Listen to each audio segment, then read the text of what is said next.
जगहों पर, वही मैं आपको बता रहा हूँ। अगर बुलिश है तो आपको डिमांड लेवल्स लगाने पड़ते हैं, अगर ड्रॉप कर रही है तो आपको सप्लाई लेवल लगाने पड़ते हैं। और जो बेसिस हैं वो छोटे टाइम फ्रेम में इस तरह से ट्रेडिंग रेंज को कहते हैं। ये एक आसान तरीन बात है जो मैं आपको बार बार दोहराता हूँ, ये आपको तकरीबन समझ आ गई होगी।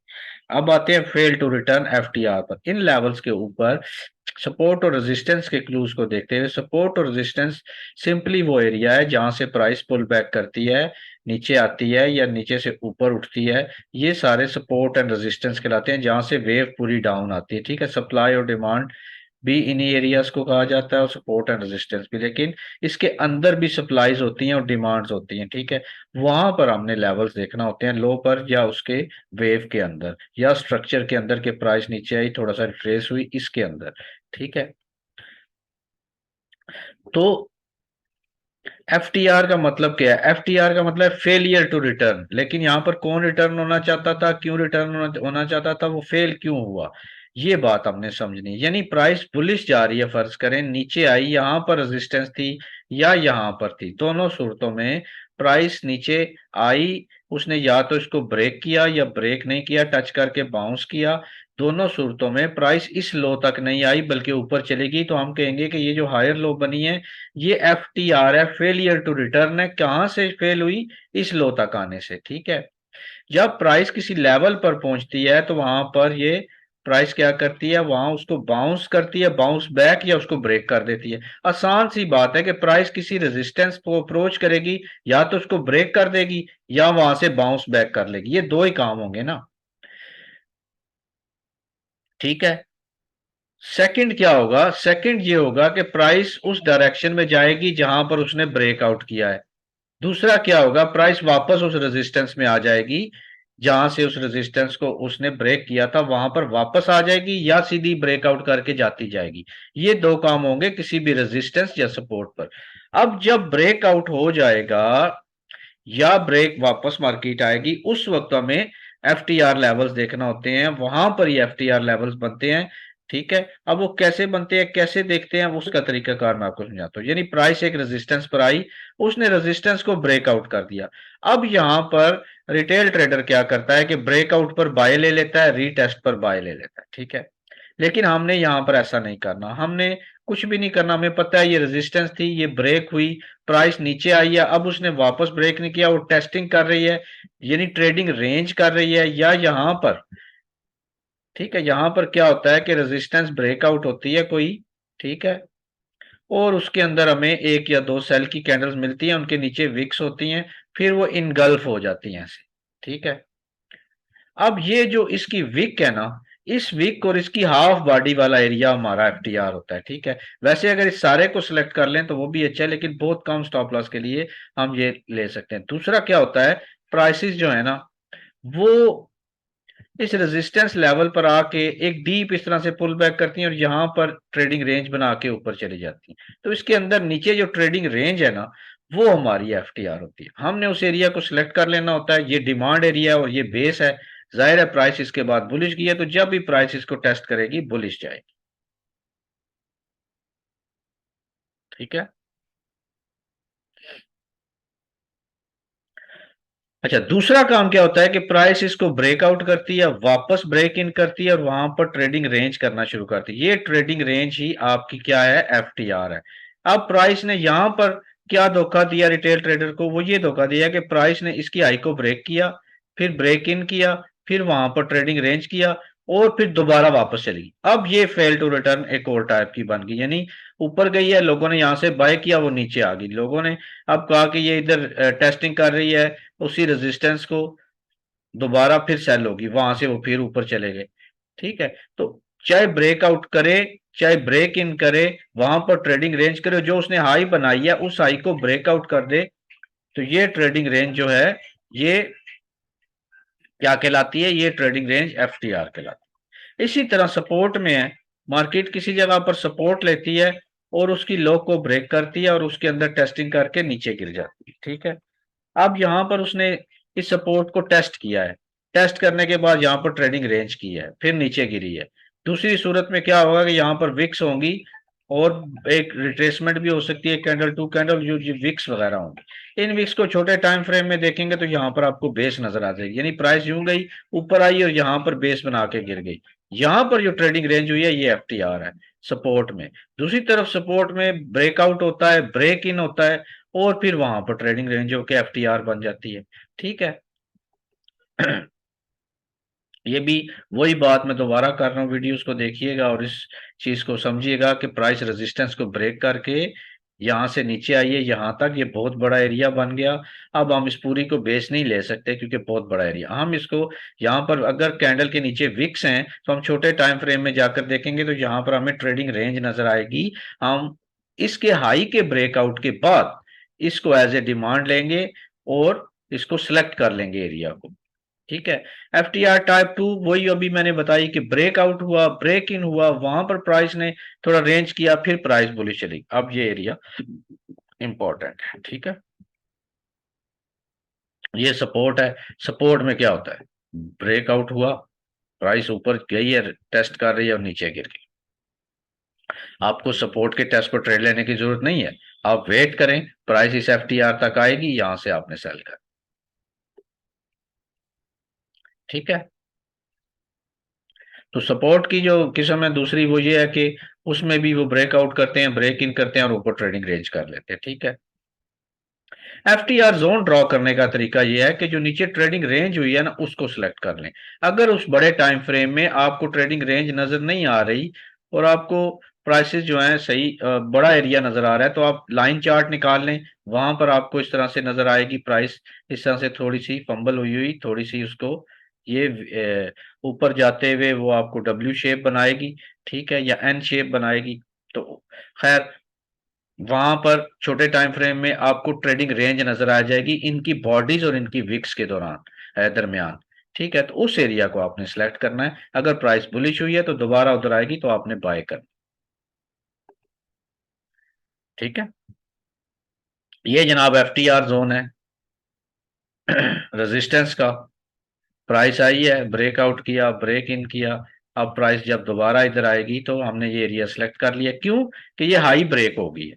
ये हाई ब्रेक हो गई है, ये ट्रेडिंग रेंज बनी थी, ये लो ब्रेक नहीं हुई तो ये फेल टू रिटर्न है, यहां तक ये पहुंच नहीं सकी, तो ये डिमांड एरिया, यहां से प्राइसेस को बुलिश जाना है। सपोर्ट और रेजिस्टेंस पे तो हमने काम लेना ही नहीं है ना। मैं जो आपको पढ़ा रहा हूं इसमें सपोर्ट और रेजिस्टेंस पे आपने कुछ भी नहीं करना। आपने सिर्फ आइडेंटिफाई करना है कि क्या ये सपोर्ट और रेजिस्टेंस थी, यानी क्या प्राइस यहां से गिरी थी एक दफा, दो दफा, तीन दफा, जितनी दफा मर्जी। अगर प्राइस यहां से गिरी थी दो चार कैंडल तो जितने मोमेंटम से गिरी थी, सप्लाई डिमांड के मैं चैप्टर में पढ़ा चुका हूं कि जितने मोमेंटम से जितनी तेजी से गिरी थी या जितनी तेजी से इसको अप्रोच कर रही थी, ये उतना ही स्ट्रांग रेजिस्टेंस है। तो प्राइस जब भी दोबारा इसको ब्रेकआउट करेगी, फिर ब्रेक इन करेगी, फिर एफटीआर बनाएगी, फिर ब्रेकआउट कर जाएगी, तो उसके बाद आपने देखना है। तो उसके बाद देखने में तो आपको कोई मसला नहीं कि ये सपोर्ट काम करती है, ये रेजिस्टेंस काम करती है, आपका इससे ताल्लुक वास्ता ही कोई नहीं है, क्योंकि ना तो आपने रीटेस्ट पे ट्रेड लेनी है, ना आपने ब्रेकआउट पे ट्रेड लेनी है, ना आपने टेस्ट पे ट्रेड लेनी है। तो सपोर्ट रेजिस्टेंस पे तो आपने ट्रेड ही नहीं लेनी। आपने सिर्फ आइडेंटिफाई करना है कि क्या प्राइस वहां से नीचे आई थी, पूरी वेव उस टाइम फ्रेम में जितनी बड़ी वेव नीचे आई थी उतना ही स्ट्रांग रेजिस्टेंस है, और जितनी बड़ी वेव वहां से सपोर्ट ले लेके उठी थी उतनी स्ट्रांग सपोर्ट है। ठीक है, ये तरीका है इसको देखने का। तो ये आपने ले ली एफटीआर। अब एफटीआर पर प्राइस आएगी, आप बुलिश एंट्री लेंगे। ठीक है। अच्छा, जब प्राइस किसी एफटीआर पर फर्स्ट टाइम आती है तो इसको कहते हैं एफटीबी, यानी फर्स्ट टाइम बैक। तो फर्स्ट टाइम बैक प्राइस किसी भी एरिया पर आती है तो उस एरिया के टेस्ट पर बाय किया जाता है। ठीक है, यानी वही rally base rally, drop base drop वाला हिसाब, लेकिन उसमें हम बेस इस पूरे एरिया को समझ रहे होते हैं। अगर हम इसके अंदर बेस को पहचान लें, एफटीआर को पहचान लें, तो हमारी ट्रेडिंग और ज्यादा आसान हो जाएगी और छोटा स्टॉप हो जाएगा। दूसरा तरीका क्या है कि अगर कोई strong swing low swing high breakout होती है तो वो स्ट्रांग एरिया है ना, यानी प्राइस ने यहां से बुलिश गई है ना, तो ये स्विंग लो थी, तो ये स्ट्रांग क्या है, सपोर्ट है। अब ये सपोर्ट ब्रेक हुई है, अब इस ब्रेक होने पर यहां पर एफटीआर बनी है, प्राइस थोड़ी सी खड़ी रही और इस तरह से नीचे गिरी है, तो अब जब भी प्राइस इस लेवल पर आएगी तो हम यहां से सेल की एंट्री लेंगे। ठीक है। अब यहां पर देखें बुलिश प्रोजेक्शन में क्या होता है, बेसिक मार्केट स्ट्रक्चर क्या कह रहा है। प्राइस ने ये रेजिस्टेंस तोड़ा, ऊपर गई, ऊपर से प्राइस नीचे आई, अब इस लो तक नहीं आ सकी, इस रेजिस्टेंस तक भी नहीं आ सकी, इसके अंदर थोड़ी सी उसने ट्रेडिंग रेंज किया और इस हाई को ब्रेक कर दिया। ठीक है, अब ये एरिया है हमारा जहां से हमने बाय करना है जब भी प्राइस आएगी। फिर प्राइस ने अगली रेजिस्टेंस को तोड़ा और फिर थोड़ी बड़ी एफटीआर बना दी। फिर प्राइस ने हायर हाई बनाया और यहां पर ट्रेडिंग रेंज करते हुए एक डिप लगा गई और डिप के बाद ऊपर चलेगी। तो अब हम इस ट्रेडिंग रेंज और डिप को सिलेक्ट, अब ये तमाम एरियाज ट्रेडेबल है, जब भी प्राइस इधर आएगी हमने यहां से बाय करना होती है क्योंकि ये डिमांड एरियाज निकल आए। ठीक है।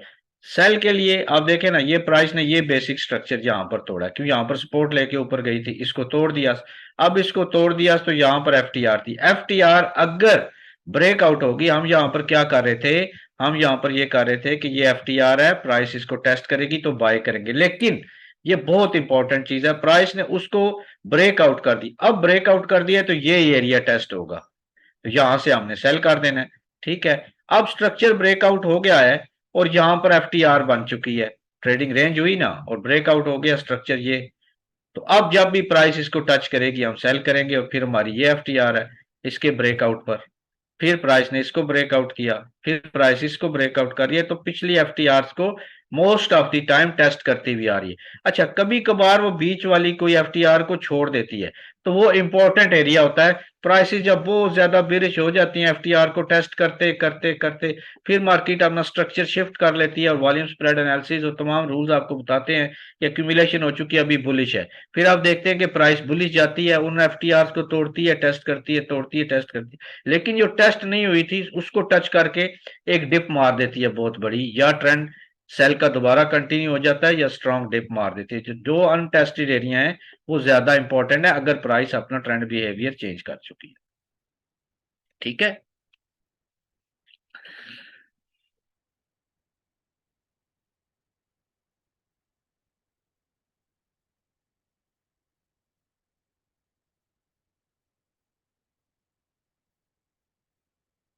चार्ट पर ये कैसे दिखता है, चार्ट पर सिंपली ये रेजिस्टेंस है, आप कहेंगे ये रेजिस्टेंस क्यों है, मैं कहूंगा कि प्राइस ऊपर जा रही थी, किसी एक पॉइंट से प्राइस नीचे आ गई है, तो ये रेजिस्टेंस है।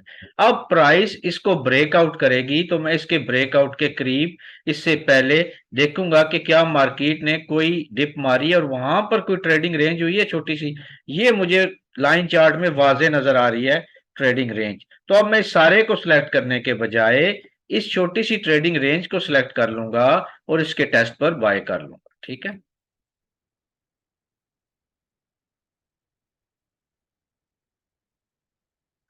किसको नहीं पता कि पीछे ये टेस्ट नहीं हुआ, ये तो यार बिल्कुल बच्चों वाला सवाल है कि कैसे पता चलेगा। कैसे पता चलता है, ये टेस्ट हो गया ना, अगर ये टेस्ट नहीं हुआ तो आपको पता है कि यार ये प्राइस तो यहां से ऊपर चली गई है, ये टेस्ट नहीं हुआ। ये तो बहुत ही बच्चों वाला सवाल आपने किया कि कैसे पता चलेगा। पता आंखों से देख के चलेगा ना यार, कि प्राइस वहां पर आके टेस्ट किया या नहीं।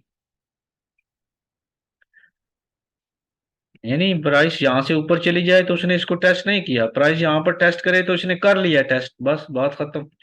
अब ये देखिए यहां पर एफटीआर बनी और ये इसकी वीक है, प्राइस इसको टेस्ट करके ऊपर जा रही है, इतनी सी कहानी है इसकी। बैक टेस्ट नहीं यार, तुम कैसी बातें करते हो, इतनी ज्यादा बच्चों वाली बात कर देते हो ना, कि मैं जो पढ़ा रहा हूँ इतनी एडवांस चीज उसका सारा बेड़ा गर्क हो जाता है। वो भाई टेस्ट का पता चलेगा जब वो टेस्ट नहीं, अब तुम कह रहे हो कि बैक टेस्ट करने से, बैक टेस्ट और टेस्ट में फर्क, टेस्ट क्या होता है, टेस्ट पता क्या होता है, अल्लाह अकबर, टेस्ट ये होता है कि ये रेजिस्टेंस है, प्राइस इसको टच करके गिरी थी, अब प्राइस ये इसको टच कर रही है तो इसको टेस्ट कहते हैं, प्राइस इसको ब्रेकआउट करके टेस्ट कर रही है तो इसको रीटेस्ट कहते हैं। यार ये तो बिल्कुल ही आसान बात है ना।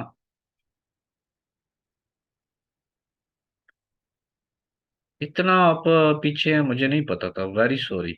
आपको सवालात करने चाहिए थे मुझे इनबॉक्स में, ताकि ये छोटी सी चीजें तो पता चल जाती है। अब इस तरह तो आप ये इतना जबरदस्त मैं कोर्स बना के इतनी मेहनत से लाया हूँ, जो कि मेरे अभी सुना है कि लोग जो हैं वो मैंने कि $1000 में ये इससे आधी चीजें वो सेल आउट कर रहे हैं।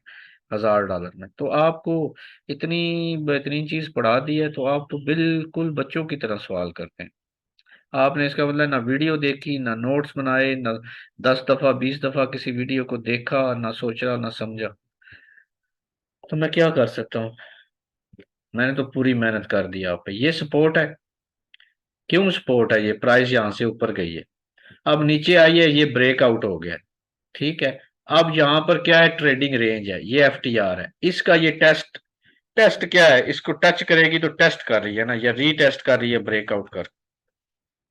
जब भी कोई एरिया दोबारा टच होता है तो कहते हैं वो टेस्ट हो रहा है, ब्रेकआउट होता है तो ऊपर से टेस्ट हो रहा है या रीटेस्ट हो रहा है, ये कहते हैं। इसको टेस्टिंग कहते हैं। और बैक टेस्टिंग एक डिफरेंट चीज है कि आप पीछे जाकर इन चीजों को देखेंगे कि ये काम करती हैं या नहीं। ये देखें जी, बेहतरीन ट्रेडिंग बेस बनी, FTR बनी, प्राइस नीचे गिरी, सपोर्ट भी थी, प्राइस उसको टच करती है और ट्रेंड कंटिन्यू कर देती है। इसका टेक प्रॉफिट पहला वहां तक रखें जहां से प्राइस उठी थी, और दूसरा अगर ट्रेंड बेरिश या बुलिश है तो छोड़ दें, प्राइस वहां पर जाती जाएगी। ठीक है। एक और चीज याद रखें, अगर प्राइसेस कहीं नीचे जा रही हैं और थोड़ा सा उसने रेजिस्टेंस ली, नीचे गई, फिर उसको ब्रेकआउट कर दिया जैसे ये, तो फिर इस ये ओल्ड रेजिस्टेंस लेवल है और ये यहाँ पर रीटेस्ट हो रहा है, FTR बन रही है, और अब प्राइस इनगल्फ कर चुकी है। अब इस लेवल पर जब प्राइस आएगी तो हम बाय करेंगे। और जब भी मार्केट बुलिश होगी, इन्हीं लेवल्स को टच कर करके प्राइसेस बुलिश होती जाएंगी। ये पूरी चार्ट देख लें, इसी तरह ही चल रहा है ये पूरे का पूरा चार्ट इसी तरह चल रहा है। अगर आपने बेरिश लेना है तो यहाँ से यहाँ तक ही आएगी, लेकिन ट्रेंड में लेंगे तो बहुत ज्यादा अच्छी ट्रेड मिलेगी। तमाम मार्केट इसी FTR के गिर्द घूम रही होती है मोस्ट ऑफ द टाइम, और बहुत चीजें अनटेस्टेड रह जाती हैं। देखिए ना, ये प्राइस उठी, ये FTR बनाया, उठी, ये FTR बनाया, उठी, ये FTR को टेस्ट किया, फिर FTR बनाया, फिर उठ गई। अब इसको हम लेंगे, फिर यहाँ पर FTR बनाया, फिर उठ गई, फिर FTR बनाया, फिर ऊपर गई, टेस्ट किया, फिर ऊपर चलेगी, फिर छोटी FTR को टेस्ट कर रही है, ऊपर जा रही है। अब नीचे आई, उसने इस FTR को ब्रेक कर दिया, ये ब्रेकआउट हुआ तो ऊपर से टेस्ट करके वो नीचे आ गई। आगे ये FTR अनटेस्टेड थी, ये अकेली पड़ी हुई थी, ये टेस्ट नहीं हुई थी। दोबारा प्राइस ने उसको टेस्ट किया, ऊपर गई, फिर आई, उसको टेस्ट किया और बुलिश ट्रेंड शुरू हो गया। अब बुलिश ट्रेंड के अंदर ये नीचे FTR टेस्ट हो रही हैं ये सारी, देखे ना जाके।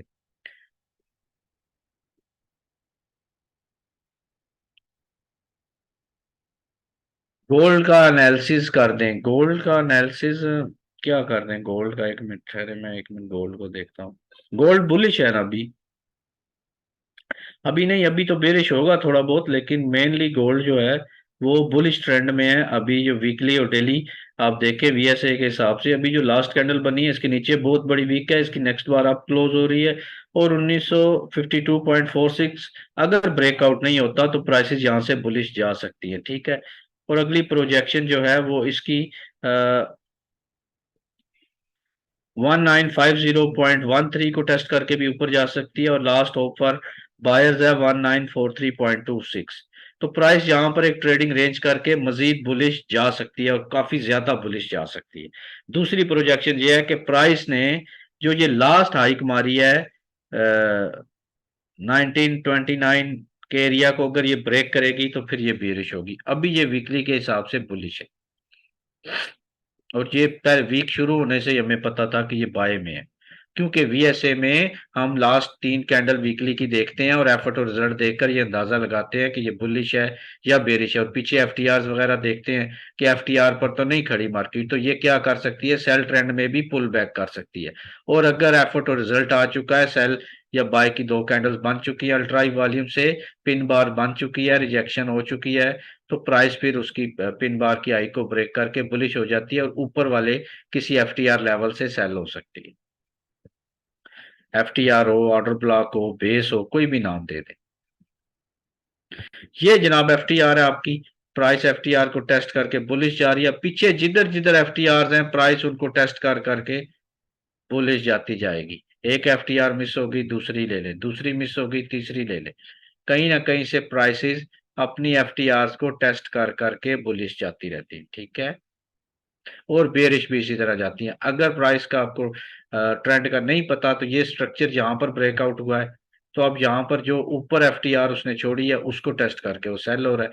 फिर स्ट्रक्चर ब्रेक हो गया, अब ऊपर जो एफटीआर है उसको टेस्ट करके वो सेल हो रहा है। ये बड़ी एफटीआर थी बुलिश की वेव के अंदर, तो यहाँ से प्राइस टेस्ट करके बुलिश हो गई है।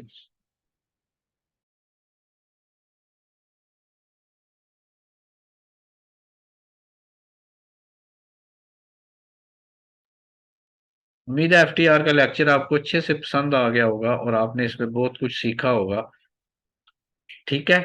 एफटीआर में लोअर लोज होती है ये, और लेवल ब्रेक हुआ, ये प्राइस ने एफटीआर बनाया, ब्रेकआउट हो गया, अब इस लेवल को टेस्ट कर ले प्राइस, इस लेवल को टेस्ट करने आएगी, ये ब्रेक हुआ, अब इसके अंदर ये एफटीआर है, प्राइस इस लेवल को टेस्ट करने आएगी, प्राइस ने यहाँ पर स्ट्रक्चर चेंज करना है तो फिर ऊपर एफटीआर बनाएगी और वहां से बाय हो जाएगी। अगर को बहुत स्ट्रांग सपोर्ट है, बहुत ज्यादा मार्केट वहां से उठी थी, वो ब्रेकआउट हो जाता है, उसके अंदर एफटीआर मिलती है, हाई प्रोबेबिलिटी सेटअप है, प्राइस उसको ब्रेक करे, उसके अंदर एफटीआर को टेस्ट करे, सेल हो जाए। ठीक है जी। लाइन चार्ट में एफटीआर कैसे दिखती है ये मैं कहना चाह रहा था, ये इस तरह से दिखती है। ये देखें ना, इसकी पिन्स हैं, ये मार्केट खड़ी रही है, तो मैं देख रहा हूँ कि यहाँ पर ये इस तरह से मार्केट ने ये बिहेव किया और ऊपर गई है। ठीक है, और वैसे मुझे नजर आ रहा है कि प्राइसेस जो हैं यहाँ पर ऊपर उठी हैं और यहाँ पर रेंज किया है, बेस बनाया और ऊपर चली गई हैं, इनगल्फ कर गई। अब जब भी प्राइस इधर आएगी बाय करेगी। थोड़ा बैक टेस्ट करें एक एक चीज को, 10 10 20 20 दफा तो आप समझ जाएंगे। ठीक है। फेल्ड एफटीआर में क्या होता है? फेल्ड एफटीआर जब भी प्राइस ये एफटीआर को तोड़ गई है, मैंने बाय किया नहीं हुई, तोड़ गई है, तो अब इसके ऊपर एफटीआर बनेगी और फिर ये स्ट्रक्चर ब्रेकआउट होगा और ये टेस्ट होके सेल हो जाएगी, तो दोनों तरफ से मैं पैसा बना सकता हूँ अगर मेरा कॉन्फिडेंस हो और मैं बैक टेस्टिंग कर चुका हूँ और मैं एक ट्रेडिंग प्लान बना चुका हूँ और मुझे पता है कि ये बैक टेस्ट में बहुत कामयाब है, तो खाली स्ट्रेटजी को लेकर भी मैं कामयाब हो सकता हूँ। लेकिन वॉल्यूम स्प्रेड एनालिसिस, इसमें एक एक चीज मैंने आपको पढ़ा दी, रिचर्ड डी वॉयकॉफ की मैंने आपको चीजें पढ़ा दी, अब मैं आपको एडवांस लेवल्स बताने सिखा रहा हूँ, और लेवल्स में हर दिन मैं आपको एक नए तरीका से लेवल निकालने सिखाऊंगा, और आप बड़े टाइम फ्रेम से छोटे टाइम फ्रेम में आके इन लेवल्स को यूज करके वहां पर वीएसए और रिवर्स यूजर ट्रेंड लाइन को इस्तेमाल करके आसानी से पैसा बना सकते हैं। लेकिन आपने अपना ट्रेडिंग प्लान और साइकोलॉजी को सही रखना है और रिस्क टू रिवॉर्ड रेशियो को सही रखना है और मेहनत करनी है। 2 3 महीने एक डेमो बनाकर एक रूल्स के साथ उस पर प्रैक्टिस करेंगे तो कामयाबी मिलेगी, वरना अब बहुत ज्यादा ये मार्केट जो है साइकोलॉजी के साथ खेलती है, पेशेंस के साथ खेलती है और बहुत मुश्किल हो जाता है। ठीक है। अगर डिमांड पे ना आए तो ये परेशान, ये साइकोलॉजी को भी थोड़ा सा बताते। साइकोलॉजी का मैं बताऊंगा लास्ट लेक्चर में और आपको फाइल्स दूंगा, अगर आपने वो फाइल्स फिल कर ली, give me a good record keeper I will give you a good trader. अगर आप वो तमाम साइकोलॉजी से मुतल्लिक जो साथी ने हमें चीजें ले दी हुई हैं, trade plan, lost trade plan, trade journal, ये सारी चीजें आपने अब लिखना शुरू हो गए अपनी हर ट्रेड को उसके मुताबिक, तो आप अगर 100 ट्रेडों को अपने आप को काबू में रखकर एक ही रूल्स रेगुलेशन जो आपने लिखे हुए होंगे आपने कर लिया तो फिर आप ट्रेडर बनेंगे। वरना नॉलेज जितना भी ज्यादा हो, साइकोलॉजी मेरी भी खराब हो तो मैं भी नुकसान कर देता हूँ। ठीक है। मेरा इल्म जितना भी है, ठीक है, लेकिन अगर मैं साइकोलॉजी सही मेरी नहीं है और मैं किसी मौका पर अपनी साइकोलॉजी और ट्रेड प्लान को छोड़ देता हूं तो मार्केट मुझे नहीं छोड़ती, उसी वक्त नुकसान दे देती। ठीक है। तो साइकोलॉजी को मजबूत करेंगे तो आप ट्रेडर बनेंगे। नॉलेज मार्केट का मैंने आपको अपनी तरफ से इतना ज्यादा दे दिया है कि अब आपको जरूरत ही नहीं है किसी की। इसको अगर आप देखें ना, सारी जिंदगी कमाने के लिए लोग 16 साल कॉलेज यूनिवर्सिटीज में पढ़ते हैं और 8 8 घंटे पढ़ते हैं, फिर भी उनको जॉब नहीं मिलती, या वो इंजीनियर को बिल्डिंग नहीं बनाता, फिर वो अगले 8 9 साल कहीं प्रैक्टिकल काम सीखता है, फिर उसके बाद वो फील्ड में आता है, और ये दुनिया का सबसे बड़ा बिजनेस है। इसमें आपको, अगर आप 2 4 महीने अपने आप को दे दें और इन स्टडीज को अच्छे तरीके से बार बार बैक टेस्ट करके रूल्स बना के प्रैक्टिस करें, जब तक आपकी प्रैक्टिस कामयाब नहीं होती रियल अकाउंट ना खोलें। यकीन मानिए 3 से 4 महीने के बाद आप इतने बड़े ट्रेडर बन जाएंगे कि आप $100 डालकर भी 1000 1000 10 10 हजार डॉलर बना पाएंगे, लेकिन स्लोली एंड स्टडली, जाहिर है जो चीजें की आप प्रैक्टिस करेंगे वही आपको रिजल्ट आएगा ना। Thank you so much, so nice of you. अल्लाह हाफिज। कल इंशाल्लाह अगली क्लास लेंगे, कल तक के लिए अल्लाह। बैक टेस्ट जरूर करिएगा।